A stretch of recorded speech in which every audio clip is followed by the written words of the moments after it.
Hello students, हम integration पढ़ रहे हैं। इंटीग्रेशन पे एक लेक्चर डिलीवर कर चुके हैं, नेक्स्ट लेक्चर पे आते हैं और आज हम पढ़ेंगे इंटीग्रेशन बाय पार्ट्स। देखिए इम्पोर्टेंट टॉपिक है, that is integration by parts. समझिए क्या है बेटा। इंटीग्रेशन बाय पार्ट्स में है, मान लीजिए आप इंटीग्रेशन करना चाहते हैं दो फंक्शंस के प्रोडक्ट का, that is integration of product of two functions, that is integration of product of two functions. तो समझिए उस टाइम पे अगर आप integration of product of two functions करना चाहते हैं तो वो किसके बराबर होगा, दैट इज इक्वल टू, किसके equal to, first function as it is, first function को तो क्या रखेंगे, एज इट इज रखेंगे, into integration of second function, integration of second function.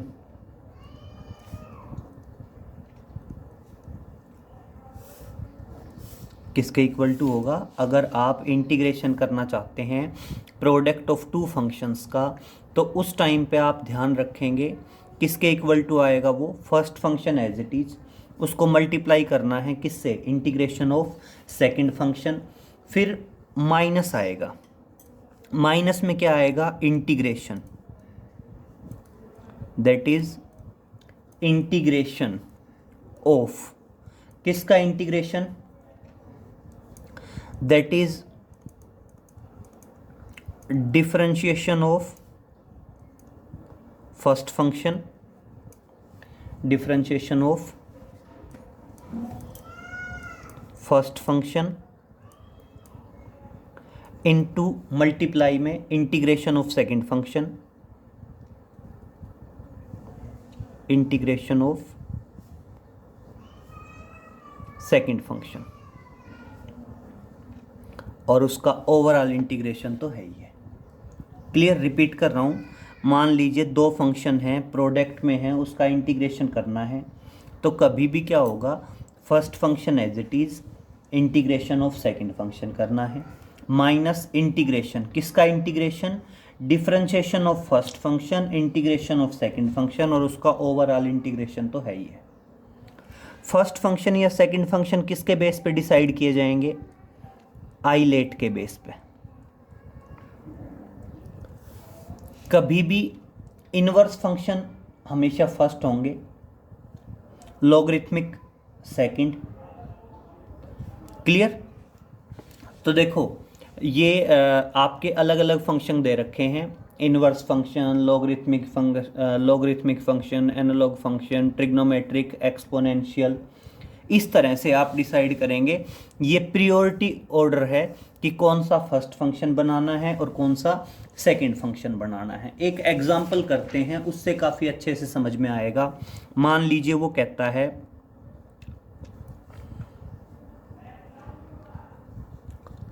Integrate x raise to the power n into log x dx।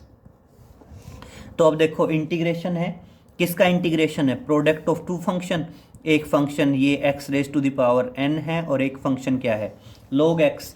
अब सबसे बड़ी problem क्या है, कौन सा फर्स्ट फंक्शन होगा और कौन सा सेकंड फंक्शन होगा, इसके अकॉर्डिंग, आइलेट के अकॉर्डिंग। अब जो फर्स्ट फंक्शन हमेशा क्या होता है, या तो इनवर्स ट्रिग्नोमेट्रिक फंक्शंस हो कोई, फिर अगर वो नहीं है तो क्या हो, लॉगरिथमिक फंक्शन हो। तो यहाँ पे देखना लॉगरिथमिक फंक्शन है log x, तो ऑटोमेटिक यहाँ पे जो log x होगा, log x तो रहेगा फर्स्ट फंक्शन। क्लियर, और आपका x raise to the power n, ये क्या रहेगा आपका सेकंड फंक्शन रहेगा। क्लियर? तो सबसे पहला पॉइंट यही होगा कि आप डिसाइड करेंगे कि कौन सा फर्स्ट फंक्शन है और कौन सा सेकंड फंक्शन है। तो डिसाइड हो गया। अब इसके अकॉर्डिंग चलते हैं। First function as it is, integration of second function. तो देखना, first function as it is, log x as it is हो गया। इंटीग्रेशन किसका? Integration of second function. Second function का इंटीग्रेशन का आएगा तो x raise to the power n into D X. पहला पार्ट क्लियर हो गया। फिर माइनस, माइनस में क्या है? इंटीग्रेशन। किसका integration? Differentiation of first function. तो ब्रैकेट लगा देता हूं, क्या आएगा? Differentiation D by D x. किसका? फर्स्ट फंक्शन का। फर्स्ट फंक्शन क्या है? log x इंटू प्रोडक्ट आएगा। किसका प्रोडक्ट आएगा? Integration of second function. Second function क्या है? x raise to the power n into D X. और इसका ओवरऑल इंटीग्रेशन तो है ही है। क्लियर? यही होगा बेसिकली। ये कैपिटल ब्रैकेट ये आना था लास्ट वाला, इसको स्मॉल ब्रैकेट मान लो। तो अब देखियो आगे क्या आएगा। मैं इसको एज इट इज लिख रहा हूं, log x x raise to the power n D X. Integration क्या आ जाएगा? पावर में एक ऐड करो, उसी से डिवाइड कर दो। ये एक फर्स्ट पार्ट। माइनस, माइनस में क्या है? इंटीग्रेशन। किसका इंटीग्रेशन है समझेंगे? Differentiation of first function. First function का differentiation log x। log x का डिफरेंशिएशन क्या आएगा? 1/x। पढ़ा है ना हमने फॉर्मूला कि log x का डिफरेंशिएशन क्या होता है? 1/x होता है। Into integration of second function, x raise to the power n का इंटीग्रेशन। इंटीग्रेशन क्या आएगा? पावर में एक ऐड करो, उसी से डिवाइड करो। और इसका पूरा ओवरऑल इंटीग्रेशन तो है ही है। Clear?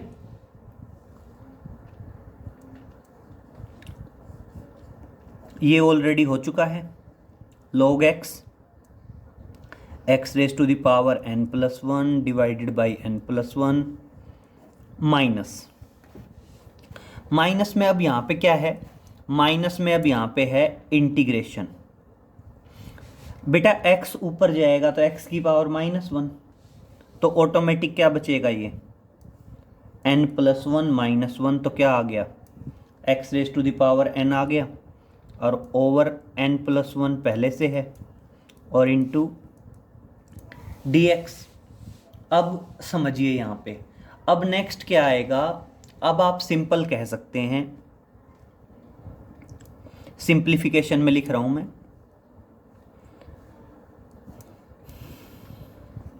log x into X raise to the power n plus 1 over n plus 1 minus. बेटा n प्लस 1 कॉन्स्टेंट है तो बाहर ले लूं, और अंदर इंटीग्रेशन किसका बच गया? x raise to the power n into D X बच गया। अब देखना, इससे नेक्स्ट स्टेप में यहाँ जा रहा हूँ, क्या आएगा? ये तो एज इट इज रहने वाला है। log x x raise to the power n plus 1 over n plus 1 minus. बेटा ये as it is x raise to the power n का इंटीग्रेशन क्या आएगा? n प्लस 1, n प्लस 1 से डिवाइड करूंगा, एक n प्लस 1 पहले से था, तो क्या आ गया? n प्लस 1 का होल स्क्वायर। और ये क्या आ गया? आपका आंसर आ गया। क्लियर हो गया? Integration by parts. तो कभी भी, पहली बात तो आपको इंटीग्रेशन बाय पार्ट्स का स्टैंडर्ड फॉर्मूला ध्यान रहे। दूसरी बात आपको क्लियर हो कि आपने कैसे डिसाइड करना है कि कौन सा फर्स्ट फंक्शन है और कौन सा सेकंड फंक्शन है। इस तरह से ये डिसाइड करने के बाद, फर्स्ट फंक्शन और सेकंड फंक्शन डिसाइड करने के बाद, आप सिंपल वे में इजीली कैरिड आउट कर सकते हो जैसे आप करना चाहो। क्लियर? इसी पे इंटीग्रेशन बाय पार्ट्स पे एक क्वेश्चन और करते हैं, उससे अच्छे से क्लियर हो जाएगा। देखिए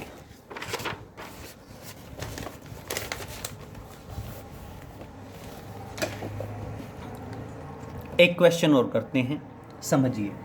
मान लीजिए मैं कहता हूं इंटीग्रेट करना है, क्या इंटीग्रेट करना है, that is x cos x into D x. अब सबसे बड़ी प्रॉब्लम क्या है कि फर्स्ट फंक्शन और सेकंड फंक्शन को डिसाइड करना है। कैसे डिसाइड करेंगे? आइलेट के अकॉर्डिंग। तो आइलेट के अकॉर्डिंग चले तो अब यहाँ पे क्या होगा बेटा, जो ट्रिग्नोमेट्रिक फंक्शंस है, देखो इसी के अकॉर्डिंग अगर हम चलें तो ट्रिग्नोमेट्रिक फंक्शंस लास्ट में आते हैं। तो इसका मतलब जो कोस एक्स है, कोस एक्स क्या होगा, सेकंड फंक्शन होगा, और आपका एक्स क्या होगा, फर्स्ट फंक्शन होगा। क्लियर? अब तरीका क्या रहेगा, अब उसी फॉर्मूले पे चलते हैं। क्या रहेगा कि first function as it is integration of second function cos x dx minus integration, किसका integration, differentiation of first function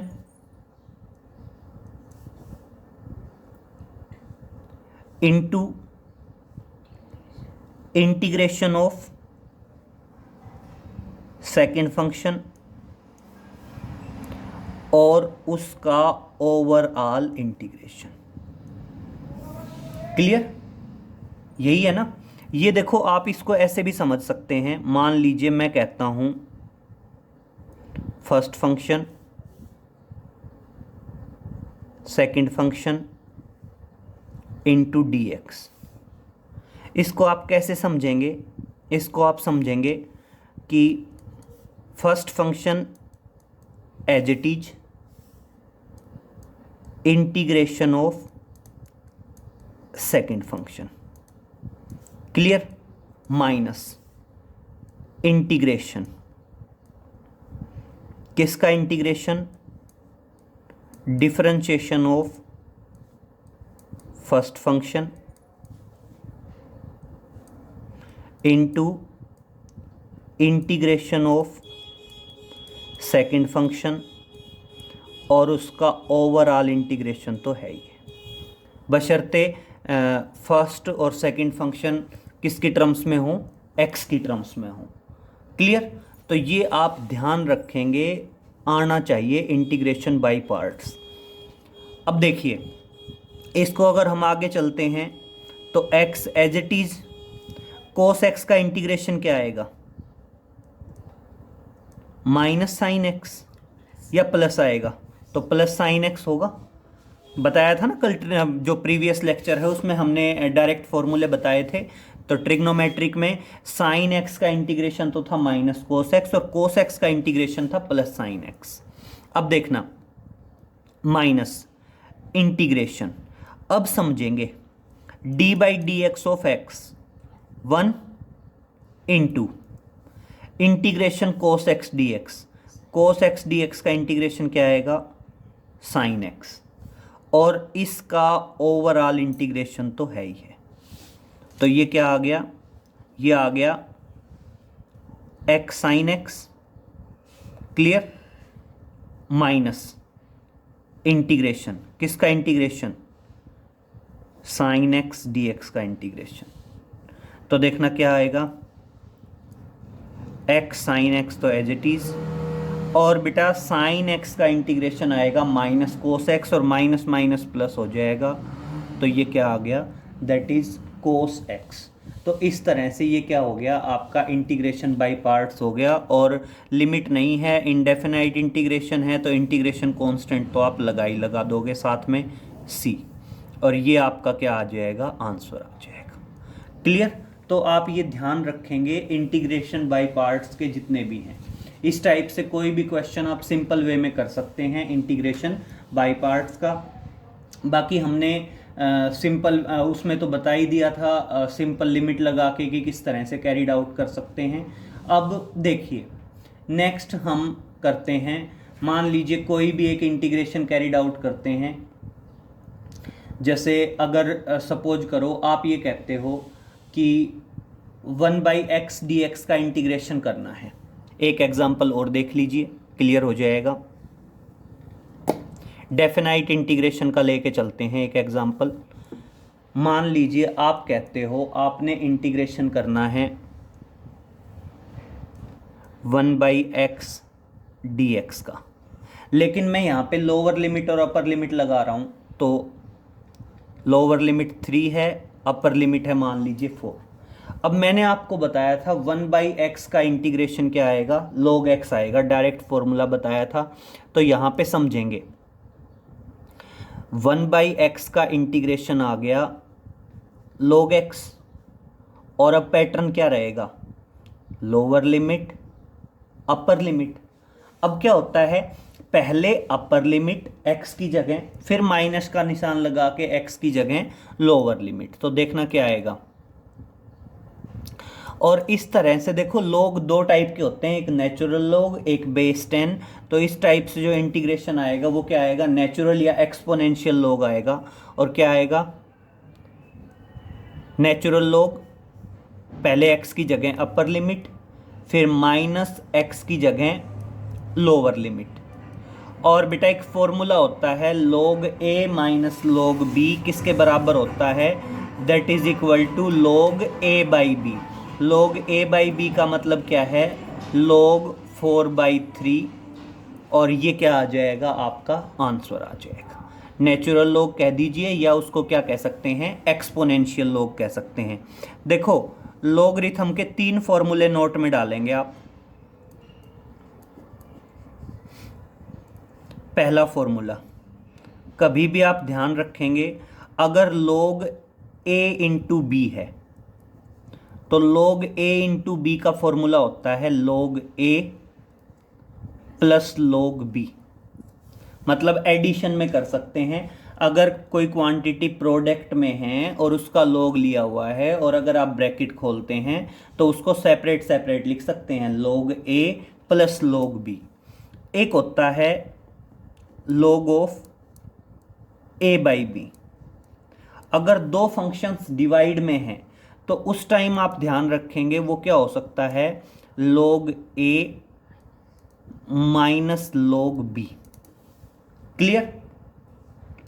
तीसरा, अगर मान लीजिए log a raise to the power b है, a raise to the power b है, तो क्या आएगा बेटा, पावर आगे और वो क्या आ जाएगा, log ऑफ a आ जाएगा। तो ये इस तरह से 3 फॉर्मूले हैं लॉगरिथम के, आपको तीनों फॉर्मूले अच्छे से पता होने चाहिए। इसके अलावा एक और ध्यान रखोगे, मान लीजिए नेचुरल लॉग है a और हमारे पास जो लॉग टेबल होती है, आपकी केमिस्ट्री की बुक में भी, फिजिक्स में भी, मैथ्स में भी आएंगी, लॉग टेबल होती हैं। तो उस लॉग टेबल में जो वैल्यू होती हैं वो कभी भी नेचुरल लॉग की नहीं होती, वो बेस 10 की होती हैं। और आप ध्यान रखोगे नेचुरल लॉग को अगर बेस 10 में बदलना है तो एक कांस्टेंट वैल्यू होती है 2.303, राउंड ऑफ करके लिख रहे हैं, 2.303 से मल्टीप्लाई करोगे और जो नेचुरल लॉग है वो किस में बदल जाएगा, बेस 10 में बदल जाएगा। क्लियर। तो इस तरह से ध्यान रखना, कभी भी नेचुरल लॉग को बेस 10 में बदलना हो तो ये वाला फॉर्मूला एप्लीकेबल रहेगा। ठीक है। तो सबसे मेन पॉइंट तो क्या था, सबसे मेन पॉइंट तो था आपका इंटीग्रेशन बाय पार्ट्स का, कि इंटीग्रेशन बाय पार्ट्स वाले न्यूमेरिकल कैसे कर सकते हैं।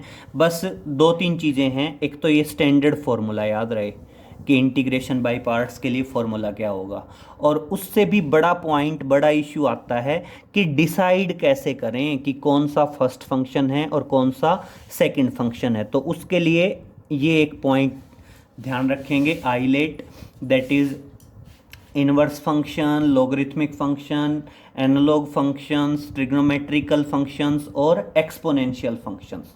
एक्सपोनेंशियल फंक्शंस मतलब जैसे E raise to the powers की फॉर्म में होती है, और ये हम पहले ही कह चुके हैं, लोअर लिमिट है, अपर लिमिट है, कभी भी upper limit minus lower limit करके ही क्वेश्चंस कैरिड आउट किए जाते हैं। क्लियर? तो इस टाइप के क्वेश्चंस हो जाएंगे बेटा। तो बेसिकली आप मैथमेटिकल टूल्स में इंटीग्रेशन और डिफरेंशिएशन पढ़ चुके हैं। ये हमें काफ़ी कुछ ज़रूरत पड़ने वाली है इंटीग्रेशन और डिफरेंशिएशन की पूरी फिजिक्स में। क्लियर? तो ये एक बेसिक इंट्रो हो गया है, और आप इंटीग्रेशंस के कुछ क्वेश्चंस कैरिड आउट करके देखेंगे। बाकी नेक्स्ट लेक्चर में मिलते हैं बेटा। Okay, thank you.